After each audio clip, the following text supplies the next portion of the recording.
తల్లి? మా దగ్గర డబ్బులు లేదు. ఇవ్వరా? మరి మన దగ్గర ఉన్నప్పుడు ఇస్తాంలేండి. సరేనా? ఒక కోన్ ఐస్ క్రీమ్ ఇవ్వండి.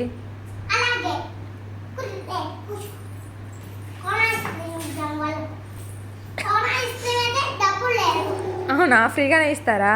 థ్యాంక్ యూ అండి.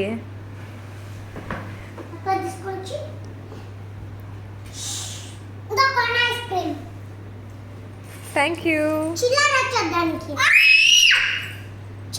ఎందుకు మీ ఐస్ క్రీమ్ అరుస్తుంది?